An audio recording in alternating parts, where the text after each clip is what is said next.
We would like to invite now for the opening address the Chief Executive Officer of Opito. Let's all please welcome on stage Mr. John McDonald.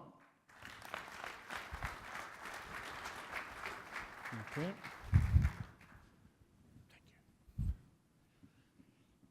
Well, thank you, Rico, for that welcome, and good morning. And let me express my welcome to everyone here today at this 8th conference. It's great for me to be back in KL and to see so many of you here today, really from all corners of the world, as Rico was saying earlier. We've got a stimulating and thought-provoking agenda for you under the theme of New Generation, New Thinking. But why are we here today? Well, I think we're here because we're all here for safety and competence. In terms of safety, it's about people going to work safely and coming home safely. And in terms of competence, it's knowing that the person sitting next to you at work has been trained to the same high standard that you have. So this will be underlined later today when we hear from Steve Ray on his personal experience as a survivor of Piper Alpha. So here I am. I've got a great team with me here today. I'm really fortunate because I work with a group of fantastic people who are here in force today. We have the entire Opito leadership team, as well as our regional area managers from the Americas, MEA, and of course Asia Pac as well, and the UK. And we're also supported today by our amazing local staff from the office here in KL. So what I would say to you is everyone that's from Opito has a badge on, please speak to them. We actively are seeking your feedback. And whether that's during lunch, the coffee break, or at the reception afterwards, we'll all be here until the end of the day. So it's my first conference as CEO. But for those of you who don't know me, I've been with the organization for 5 years now, and I've got almost 30 years experience in education, training, assessment, and quality assurance. So it's very exciting for me today to be leading Opito at this transformational time, really, as we move forward with the digital learning agenda. It's been another challenging year for the industry, efficiencies, barrel price, but it's also been a challenging year for Opito as we had our own personal tragedy with the death of our former CEO, David Doig, who many of you knew. And we'll have a tribute to David later in the program today. So let me take a moment to recognize the excellent job that training centers do, our delivery partners, to providing the industry really in ensuring that the workforce is trained to the highest possible standard. So I think and everyone at Opito recognizes that the bar to become an approved center is a really high one. And it's hard to get there, and it's also hard to maintain that. And that's therefore for good reason. Highest quality delivery of programs in the industry. And saying that, we've got 200 training centers across 45 countries. So we greatly appreciate the work that you do in keeping the industry safe and competent.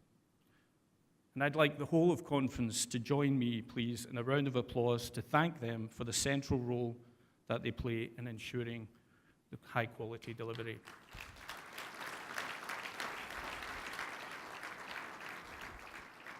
Thank you. So moving ahead, today's business then.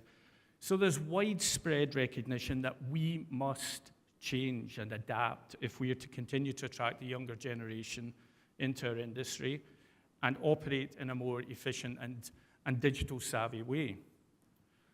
So today, as you've heard from Rico, we've got a fantastic lineup of speakers who will be exploring what the industry offers the next generation, how the learning and education experience is evolving, and the crucial role that technology will play. Later today, we'll also be launching our own digital transformation of oil and gas safety critical emergency training, which is the digital delivery of BOSIAT, which has been developed with our fantastic partners at Atlas Knowledge. And this is an initiative, an industry-driven initiative, which offers far-reaching benefits to learners, training providers, and employers. And really, I think the best way of summing this up is this initiative has the potential to give more than 1 million hours of training back to industry and learners each year, supporting the drive for efficiency. And there's more on that before the lunch break from my colleague Ewan Hay. I think we are undoubtedly in the early steps of a fourth industrial revolution.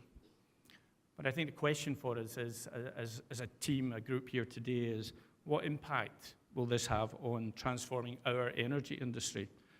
So, as we know, back in the 18th and 19th centuries, the first industrial revolution was based on the advent of steam, with the rapid development of machine tools, and the factory was born. So it was a major turning point in history, and almost every aspect of daily life was influenced in some way. So the second industrial revolution came along just before World War I. So we saw electric power transform the way we lived, with the expansion of steel and other industries using electric power to enable mass production. So major technology breakthroughs at that time would have included the light bulb, the internal combustion engine, and the telephone. Fast forward to 1970s, 1980s, the third revolution, with the advancement of technology from analog and mechanical devices, bringing computers and IT systems and leading to the internet that we know today. Now then, on to the present day. So this fourth industrial revolution represents new ways in which technology becomes embedded within societies, with emerging technologies in robotics, AI, nanotechnology, quantum computing, and biotechnology, and the Internet of Things that we've heard so much about. This is all about the connectivity of the digital world and the physical worlds to create value in new and different ways. Now, I think currently, despite the downturn in oil and gas companies are continuing to invest in technologies, including cloud-enabled mobility and big data-powered analytics. So digital technologies are adding value, reducing costs, enabling faster and better decisions, and increasing workforce productivity. I think more than half a century ago now, the American electrical engineer Gordon Moore made a prediction which was around expectations of technology. So I think about 1965 or so, he suggested that as advances were made, the power of average computer processor would double every year. This became known as Moore's Law, and it drove down the size and cost of processors. But experts now say that it's reaching its limits. So what's next then in the advent of Industry 4.0? Like all revolutions, this one will be disruptive. Some existing technologies and processes will be made redundant. So where will the smart money go then? Well, one school of thought is robotics. Robotics can make industry safer, which is one of the primary factors fueling adoption. Emerging robotic technologies are radically changing the way we monitor the condition of oil and gas equipment. Autonomous vehicles are now operating at depths of 3,000 meters for up to 24 hours at a time. A robotic eel may sound like the stuff of nightmares, but it's now being used to reduce costs. And the e-loom developed by Kongsberg Gruppen and Statoil to inspect subsea vessels has a clamp-like mouth which can tighten valves and make simple repairs. What else then? Drones, crossover technology from the military, also being widely used for inspection and monitoring. But what next for us? We see elsewhere medical supplies are already being delivered to remote villages by drones. But how can we use these better in oil and gas transportation? And what are the safety implications that need to be considered? Smartphones continue to revolutionize our world. There's probably no one in this room that is without one, possibly two, and I know for some people 3 smartphones. Mobile technology being used elsewhere, we see it being used by farmers in the most remote areas of the world with special apps that allow them to access market prices for crops before they travel long distances to market. So these mobility solutions are, of course, a big focus for investment in our industry for gathering accurate data, streamlining processes, monitoring and reporting, and improving safety through better real-time knowledge of an asset. 3D printing, we've all heard about, potential to transform traditional manufacturing processes and practices, creating the new smart factory that we hear about. But if we're honest with each other, the oil and gas industry is yet to fully adopt it in the way that other industries have, such as aerospace or automotive. Augmented reality, virtual reality are putting a digital world onto a physical world and being used in everything from safety simulations to asset design. So I think that we definitely have lessons to learn from other sectors. And this afternoon, we're going to hear from Andy Fox, our military strategist, on the simulation and training technology and trends transitioning from the military. And I think that's going to be a really inspiring talk to hear. It's crucial for us to be aware of developments in technology so that we can respond as a group here to those developing trends in terms of the learning experience. I think my view is that in terms of education and the traditional model of how we teach our young people in classrooms, this has changed little in 200 years. So Christine Curry is going to speak in more detail before lunch about evolving the learning experience in a digital age. And I'm absolutely certain that our first keynote speaker, Ryan Jenkins, will agree that millennials are turned off by the prospect of an industry that hasn't adapted. So I'd like us, and I think the challenge to us today and moving forward is to think about, reflect on how this may change and how we as an industry and a community of employers, of training organizations, governments and regulators can work together to make a difference in this area. Here's a short film from the World Economic Forum that really opened my eyes to how we need to revolutionize if we're to have a chance of attracting the post-millennial generation of learners.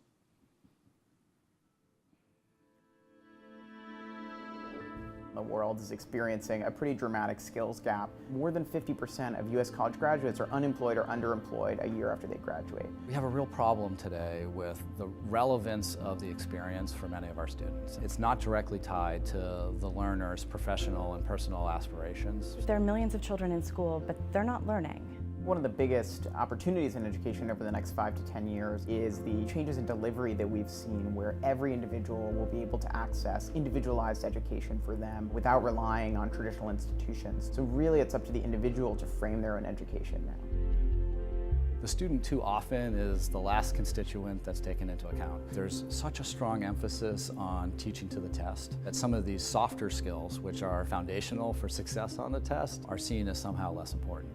If we look at the skills gap, the kinds of things that employers are looking for is the ability to collaborate. Many technologies are meant to teach using a cognitive approach. Increasingly, we're seeing technologies that also focus on socio-emotional skills. These are really different character-based skills and traits that are oftentimes hard to quantify. The New Vision for Education project really is helping to shine a light on the soft skills that are needed for development of students across the world. Figure out how these skills are measured, how they're taught, and different ways we can use technology to develop them. There's part of knowledge that you cannot actually put in digital format because it will be part of the learning process of meeting someone. And that part will be the one that will differentiate you from other people. Children learn better when they learn with a peer with whom they're friends. I'm interested in technology that makes a bond with students and that uses that social bond to improve the educational atmosphere. There's narrative, there's multimedia, there are interactive capabilities, there's assessment. The question today is how do we use all this available knowledge to develop new ventures and to create new jobs? What we are doing now in Brazil is going to the human resource department, the companies, so we can matchmaking with the course that we provide, like how to work in groups, creativity, project management, soft skills. What we'd really like to see in the future is a change not just from the employer, but from almost every stakeholder in education, where it's not the degree or where the knowledge was obtained that matters, but it's the skill level and those particular skills that were obtained and the way that students showed those skills. It will require the collaboration and partnership by all the stakeholders. That only is possible with a very powerful leadership. Enabling more students to go through higher education is just a social benefit that's incredibly important. The new generation will be much smarter.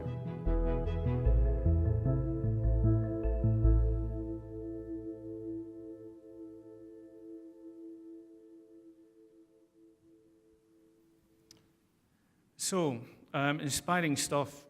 I'm convinced that by working collaboratively, that we can create effective and enduring results.